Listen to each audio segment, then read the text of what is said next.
Hello दोस्तों, LTT classes पे आपका स्वागत है। तो आज का हमारा जो टॉपिक है वो है एसआई इंस्टॉलमेंट, यानी कि साधारण ब्याज की किस्तें। देखो, इसको हम दो तरीके से समझ सकते हैं। एसआई इंस्टॉलमेंट हमारी एक तो होती है प्री इंस्टॉलमेंट एंड सेकंड वाली होती है पोस्ट इंस्टॉलमेंट। इन दोनों में फ़र्क क्या होता है? इन दोनों में फ़र्क ये होता है कि प्री इंस्टॉलमेंट में हमें क्या करते हैं, हम पहले किस्त देना शुरू कर देते हैं और सामान हमारे हाथ में बाद में आता है। एग्जाम्पल के लिए हम समझ सकते हैं, कोई हमने फ्लैट या कोई मकान हमने लिया, उसको हमने पहले ही किस्त देनी शुरू कर दी और जब वो किस्त का टाइम पीरियड पूरा हो गया और वो मकान हमें मिल गया, इसमें क्या होता है, इसमें हमें उल्टा ब्याज मिलता है और जिससे हमें फ़ायदा होता है। और जो हमारे लिए इम्पोर्टेंट है वो है पोस्ट इंस्टॉलमेंट, क्योंकि इससे एसएससी ज़्यादा क्वेश्चन पूछता है। तो पोस्ट इंस्टॉलमेंट में क्या होता है कि तुरंत हम सामान लेते हैं और तुरंत ही हमारी इंस्टॉलमेंट चालू हो जाती है। फॉर एग्जाम्पल के लिए हम कोई फ़ोन लेने गए, 10,000 रुपये किसी फ़ोन की कीमत है, XYZ कोई फ़ोन है, ठीक है, इस फ़ोन की कीमत 10,000 रुपये है। तो हमने क्या करा, या तो हमने सारा का सारा पैसा किस्त के थ्रू चुकाना चाहा, या हमने इसमें 2,000 रुपये की डाउन पेमेंट कर दी। डाउन पेमेंट करने के बाद बाकी बचा हुआ राशि हमने किस्त के थ्रू चुकाना चाहा। तो इसमें हम क्या समझेंगे कि पोस्ट इंस्टॉलमेंट में इसका जो कॉन्सेप्ट है, एक लाइन में कैसे साधारण ब्याज की किस्तें सॉल्व करें। तो सबसे पहले हमें समझना क्या है कि हम समय यानी कि टाइम कैसे लेंगे। देखो, समय समझने के लिए मान लो एग्जांपल के लिए कोई किस्त है, जो कोई सामान है, आपने किस्तें बनवाई 4 उसकी, उन 4 किस्तों में आप ऐसे समझें कि पहली किस्त पे, जो ये पहली किस्त है, इस पे ब्याज कितने साल का लगेगा, 1 2 3, यानी कि जो किस्त होगी उसको छोड़कर बचे हुए सालों पे उसका ब्याज लगेगा। तो इस पे कितने साल का ब्याज लग गया, 3 साल का ब्याज लग गया। अब इस सेकंड वाली किस्त पे, इस पे कितने साल का ब्याज लगेगा, 1 और 2, तो इस पे 2 साल का ब्याज लग गया। अब ये थर्ड वाली पे आए, इस पे कितने साल का ब्याज लगेगा, 1 साल का ब्याज लगेगा, और इस वाली पे हमारा कोई ब्याज नहीं लगता। तो हालांकि हम ऐसे देखें तो 4 किस्तें यानी कि 4 वर्ष का ब्याज लगना चाहिए, लेकिन तो आप यहाँ पे देखोगे 3 बार यहाँ लग रहा है ब्याज, 2 बार यहाँ लग रहा है और 1 बार यहाँ लग रहा है। तो 3 2 5 और 1 6, टोटल हम 6 साल का ब्याज लगाएंगे उस पर। और टाइम कैसे निकालते हैं, मान लो कोई 5 साल है, तो आपको कुछ नहीं करना, एक कम करके उसको जोड़ना है, 4 3 2 और 1। अगर 5 किस्तें बोलेगा तो टाइम कैसे आएगा, 4 और 3 7 और 2 9 और 1 10, तो 10 साल का ब्याज इस इंस्टॉलमेंट पर लगेगा। क्योंकि एक किस्त पर हम ब्याज नहीं लगाते। मान लो मैंने आपको बोल दिया कि कोई 6 साल है, कोई 6 किस्तें हैं, तो इस पे कितने साल का ब्याज लगेगा, तो आपको एक कम करके लिखना है, 5 4 3 2 1। तो इसको जोड़ोगे आप तो आपका समय आ जाएगा और वो समय पे हम एसआई का ब्याज लगाएंगे किस्तों का। तो इसके बाद मैं इसको रफ करके आप लोगों को समझाता हूँ कि कॉन्सेप्ट क्या है, ये समय हमारे लिए क्यों इंपॉर्टेंट है, ये हम इतना समझ क्यों रहे डीपली। तो अब हम समझेंगे किस्त का पूरा कॉन्सेप्ट क्या होता है। देखो, मैंने आपको समय निकालना बता दिया, तो मोस्टली हमसे क्या पूछा जाता है, ऋण, यानी कि अमाउंट। हमें ऋण दे देगा, अमाउंट दे देगा, या हमें प्रिंसिपल दे देगा, मूलधन दे देगा, और या तो हमसे पर किस्त पूछ लेगा कि पर किस्त किसने की है, या हमसे रेट पूछ लेगा। हम सब का सब एक लाइन में एक कॉन्सेप्ट के थ्रू समझेंगे। देखो, सीधा सा है, अमाउंट बराबर यानी कि मूलधन, ऋण धन बराबर अमाउंट, ऋण बराबर आपका n into x plus x into r into t बटे 100। देखो, n यहाँ पे क्या डिनोट कर रहा है, मैं आपको बता दूं, ये पूरा का पूरा जो ब्याज और प्रिंसिपल जुड़ के आता है, यानी ऋण का पूरा अमाउंट, ये कैसे निकलता है, n डिनोट करता है नंबर ऑफ इंस्टॉलमेंट, x आपका क्या डिनोट कर रहा है, ईच इंस्टॉलमेंट।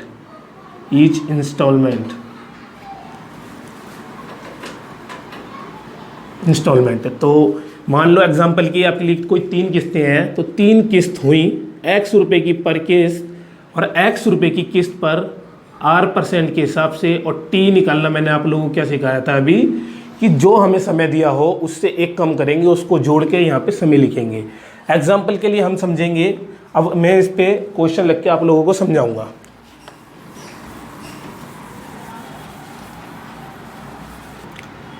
तो मैंने आप लोग क्या बताया था, अमाउंट यानी कि ऋण बराबर कि आपका क्या होगा, एन यानी कि number of installment into x, x denote कर रहा है ईच इंस्टॉलमेंट, प्रत्येक किस्त को, प्लस में एक्स यानी प्रत्येक किस्त इनटू आर इनटू का टी बटे 100। जैसे हम यहाँ पे क्वेश्चन के थ्रू इसको इम्प्लीमेंट करेंगे और समझेंगे।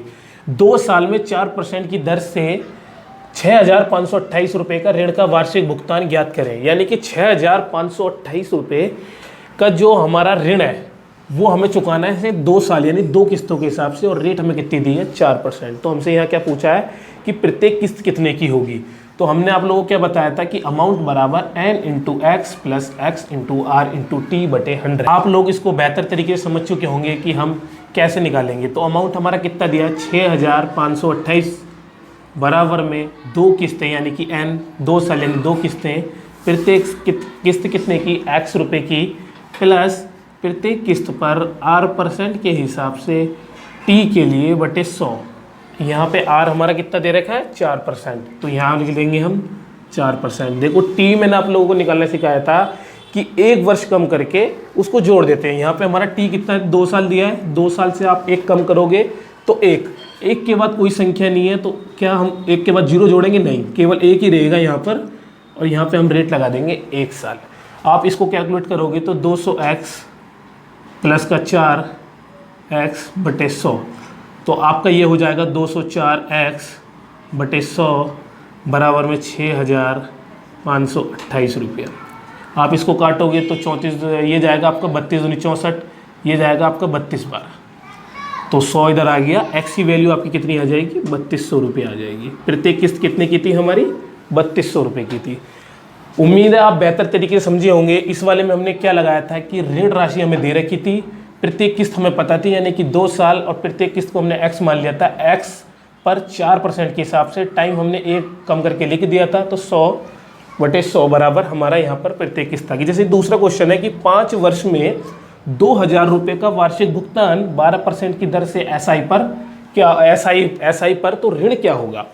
तो यहाँ पे हमें क्या दे रखा है 2,000 रुपये की पर किस्त दे रखी है, और किस्तें कितनी है 5, यानी कि 5 किस्तों की बात कर रहा है, और रेट कितना दे रखा है हमें 12%। तो हमें निकालना क्या है, ऋण निकालना है। तो मैंने क्या बताया आपको, अमाउंट बराबर में n इंटू एक्स, एन मतलब कि नंबर ऑफ इंस्टॉलमेंट प्रत्येक किस्त, plus x into r into का टी बटे 100। तो यहाँ पे हमारा n ने कितना दे रखा है हमें, प्रत्येक किस्त 2,000 रुपये की दे रखी है, 5 किस्तें हैं, x यानी कि 2,000, n मतलब कि 5, प्लस 2,000 रुपये पर r कितना है आपका 12%। और t कैसे निकालोगे, तो यहाँ पे 5 किस्तों की बात हो रही है। मैंने आपको क्या बताया था, 1 कम करके लिखेंगे, उसको जोड़ना शुरू कर देंगे। तो 4 3 2 1, 4 3 7 2 9 और 1 10। तो यहाँ पे हमारा ब्याज कितने साल का लगेगा, 10 साल का लगेगा, बटे में 100।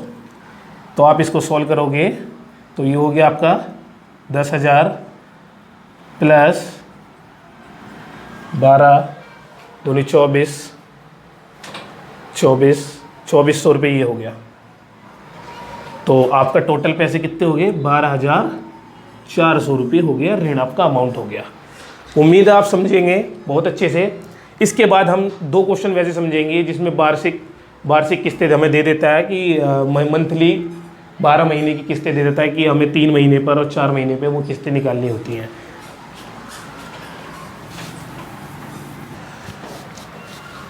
देखो दोस्तों, अब ये क्वेश्चन हमारे सामने बहुत अच्छा क्वेश्चन है, आप इसको ध्यान से करना।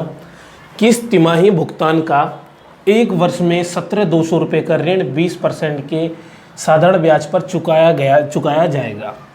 तो हमसे क्या बोला इन्होंने कि तिमाही भुगतान पर, तो हमारा वही चीज़ लगानी हमें, अमाउंट बराबर में नंबर ऑफ किस्त इंटू एक्स, प्रत्येक किस्त x into r into t बटे 100। तो आप लोगों को क्या लगाना है, अमाउंट हमारे पास कितना है टोटल 17,200 रुपया। नंबर ऑफ किस्त कितनी बनेंगी, अगर 3 महीने में आप 1 किस्त चुकाओगे तो 1 साल में कितनी किस्त बनेंगी आपकी, 4 किस्तें बनेंगी। प्रत्येक किस्त कितने की होगी x रुपये की, प्लस x रुपये की किस्त पर r इंटू टी। आप कैसे लिखोगे, टी आपको मैंने बताया था 4 किस्तें हैं तो 1 कम करके 3 2 और 1, तो 6 साल का यहाँ पे टाइम रहेगा। आर आपका कितना है, 20% आपका रेट है, डिवाइड बाई 100। अब आपको एक बात का जो विशेष ध्यान रखना है, यहाँ पे हमें क्या बोला है कि तिमाही यानी 3 महीने में एक किस्त जारी है, और ये रेट हमारा कैसा है, ये रेट है हमारा वार्षिक। जब आप मंथली निकालोगे कोई रेट, तो आप क्या करते हो कि 20% कोई रेट है तो प्रत्येक मंथ का हमें रेट निकालना है, तो हम 12 का डिवाइड करते हैं। लेकिन यहाँ पर हमें 12 का डिवाइड नहीं करना, यहाँ पर हमें डिवाइड करना है 4 का, क्योंकि एक वर्ष में हम कितनी बार जाएंगे, 3 महीने में 4 बार जाएंगे, तो उस हिसाब से यहाँ पे हम 4 का डिवाइड करेंगे, ना कि 12 का, क्योंकि हम 12 महीने की किस्त नहीं ले रहे, हम 3-3 महीने की 4 बार 3-3 महीने की 4 बार किस्त लेंगे, तो यहाँ पे डिवाइड होगा हमारा 4 का। अभी आपका क्वेश्चन बन जाएगा, बहुत बेहतरीन क्वेश्चन है। 4x प्लस आपका हो जाएगा ये 3, 2, 10, 30x प्लस का 100 बटे का 100, 430x बटे में 100 बराबर में 17200। आप इसको काटोगे तो 43 दिया, 43 चौका 172, 40 बार में, तो x की वैल्यू आपकी क्या आ जाएगी, 4000 रुपया। आपको विशेष ध्यान इस बात का क्या रखना है कि हम तिमाही जा रहे थे, ना कि वार्षिक। अगर हम 1 महीने की इंस्टॉलमेंट निकालते तो हम यहाँ 12 का डिवाइड करते, लेकिन हमने 4 का डिवाइड इसलिए करा क्योंकि 3 महीने में हम एक बार किस्त लेने जा रहे हैं, तो टोटल हम 4 बार जाएंगे 1 साल में, तो इसलिए हमने 4 का डिवाइड करा। दूसरा क्वेश्चन हमारा है 10% के साधारण ब्याज पर 4 वार्षिक किस्तें हैं, 2500 रुपये की किस्त बनाई जाती है, तो भुगतान की गई राशि कितनी है। देखो यहाँ पर किस्त दे दी, यहाँ हमें क्या निकालना है, यहाँ हमें निकालनी है ऋण राशि। तो वही चीज़ करनी है, अमाउंट बराबर में नंबर ऑफ किस्त, एक्स किस्त, प्रत्येक एक्स किस्त, एक्स रुपये पर एक्स किस्त पर R% के हिसाब से T वर्ष के लिए। तो अमाउंट हमें निकालना है, 2500 रुपये की किस्त है, और 2500 रुपये किस्त है, यानी कितनी किस्तें होंगी, 4 प्लस 2500 रुपये की किस्त पर रेट आपका कितना है, 10%, और समय वही आपको बार बार बोल रहा हूँ, खासकर आपको समय का विशेष ध्यान रखना है। 4 अगर बोला है तो 1 कम करके लिखेंगे, 3, 2, 1, 3, 2, 5 और 1, 6। तो यहाँ हम क्या लगाएंगे, समय 6 वर्ष डिवाइड बाई 100। तो आप इसको अगर करोगे तो 2 जीरो से 2 जीरो जाएंगे, ये हो जाएगा आपका 10,000 प्लस 60 इंटू 25, 25 इंटू 150, 1500 आपका इधर से आ जाएगा। तो आपका ये कितना हो जाएगा, 11,500 रुपये का टोटल ऋण अमाउंट हो जाएगा। तो उम्मीद है दोस्तों आपको ये चीज़ समझ आई होंगी। तो आपको सिर्फ एक फॉर्मूले के माध्यम से पूरी की पूरी ऐसा इंस्टॉलमेंट ख़त्म हो गई। बस 3 बार 4 बार आपको ये याद करना है कि अमाउंट बराबर क्या होता है, प्रत्येक किस्त यानी कि x, कितनी किस्तें यानी कि n, प्लस में प्रत्येक किस्त पर R% के हिसाब से T वर्ष के लिए हमें यहाँ पे पूरी की पूरी किस्त का फॉर्मूला लगा देना है। हमें समय का खासकर ध्यान रखना है, अगर 4 साल बोलेगा तो 1 कम करके जोड़ते जाएंगे और समय हमारा आ जाएगा। अब एक आखिरी क्वेश्चन है जो हमें बहुत बेहतरीन क्वेश्चन है, उसको समझना है। तो अब ये क्वेश्चन बहुत अच्छा क्वेश्चन है, जिसमें ऐसा होता है कि डाउन पेमेंट कर देते हैं और बची हुई किस्तों के माध्यम से हम राशि चुकाते हैं। तो इसमें क्वेश्चन क्या है, बहुत अच्छा क्वेश्चन है दोस्तों। एक पुस्तक को 130 रुपये नगद या 20 रुपये की अग्रिम भुगतान यानी कि डाउन पेमेंट और शेष अगले 4 महीने में 30 रुपये की समान किस्तें चुकाई जाती हैं, तो योजना में ब्याज दर क्या थी। देखो इस क्वेश्चन में जल्दबाजी नहीं करनी है। ये क्या कह रहा है कि या तो हम 130 रुपये नगद दे दें तो खरीद लें, या 20 रुपये की डाउन पेमेंट कर बचा हुआ जो ऋण है उसको किस्त के माध्यम से चुका दें। तो आप अगर 130 रुपये की रेट है किताब का, अगर 20 रुपये आप हटा दोगे तो 110 रुपये बचेगा। आपने मान लो 20 रुपये डाउन पेमेंट दे दी। अब 110 रुपये जो आप कैसे चुकाओगे, डाउन पेमेंट या किस्त के माध्यम से चुकाओगे, 4 समान किस्तों के माध्यम से आप चुकाओगे। 4 समान किस्तों के माध्यम से आप चुकाओगे। और ये 4 किस्तों में से प्रत्येक किस्त कितने की बनाई है, 30 रुपये की आपने प्रत्येक किस्त बनाई है। तो टोटल आपके पास यहाँ से कितने पैसे आएंगे, 120। हालांकि आपको देने 110 है, तो ये 10 रुपये क्यों फालतू दे रहे हैं आप, क्योंकि 10 रुपये का आप दे रहे हो ब्याज। देखो दोस्तों यहाँ तक तो सब ले आते हैं, इसके बाद गलती होती है कि 10 रुपये का जो ब्याज आपका आया है ये हमें लगाना किस मूलधन के ऊपर है। तो ये हमारे लिए इंपॉर्टेंट है। मान लो 110 रुपये पे आपने ब्याज देना शुरू करा, आपने 30 रुपये की किस्त दे दी, तो अगला ब्याज कितने पे लगेगा? 80 पर लगेगा। आपने फिर 30 रुपये की और दे दी, तो अगला ब्याज कितने पे लगेगा? 50 रुपये पर लगेगा। जब आप देते जा रहे हो पैसे, तो ऐसा तो नहीं है कि वो 110 पर ब्याज लगाता जाएगा। 110 रुपये की बच रहे हैं आपके, आपने 30 रुपये दे दिए तो 80 रुपये बचे। जो नेक्स्ट आपका ब्याज लगाएगा वो 80 रुपये पर लगाएगा। फिर आपने 30 रुपये दे दिए तो 50 रुपये पर ब्याज लगाएगा। फिर उसके बाद आपने 30 रुपये दे दिए तो वो 20 रुपये पर ब्याज लगाएगा। उसके बाद 30 रुपये की किस्त बचेगी नहीं, तो आपका ब्याज नहीं लगेगा। तो यहाँ से आप जोड़ोगे तो ये आपका हो जाएगा 5 2 7 8 15 और 1 16 का 6, ये आपका 260, यानी कि 260 रुपये पर आपका ये 10 रुपये का ब्याज लगेगा। तो वही चीज़ करनी है, P into r into t बटे 100 बराबर में इंटरेस्ट, यानी कि ब्याज का ब्याज है किस प्रिंसिपल पर लगेगा? ये आपका लगेगा 260 रुपये पर। तो 260 आपका प्रिंसिपल हो गया। आपका रेट आपको निकालना है, टाइम 1 साल डिवाइड बाई 100, और टोटल ब्याज कितना आ रहा है? 10। यहाँ पर लेकिन आपको निकालना है माह का रेट निकालना है। तो यहाँ पर हमारा क्या है, ये वार्षिक है, इसको हम 12 से डिवाइड कर देंगे तो ये माह का रेट आ जाएगा। तो आप इसको काटोगे, ये 0 से ये 0 गई, ये 13 बार में और ये 50 बार में, ये आपका आ जाएगा 600 बटे 13% आपका रेट आ गया। तो मैं आपको फिर समझा देता हूँ कि 130 रुपये का टोटल आपका या तो नगद या 20 रुपये की डाउन पेमेंट करके बचा हुआ 110 रुपये आप किस्तों के माध्यम से चुका सकते हो। तो अगर 110 रुपये आप किस्तों के माध्यम से चुकाओगे, और क्वेश्चन हमसे क्या कह रहा है कि 30 रुपये की 4 किस्तें दे रहे हो, तो आप कितना पैसा दे रहे हो? टोटल 120 रुपये दे रहे हो। तो आप यहाँ पे 10 रुपये ब्याज के रूप में दे रहे हो।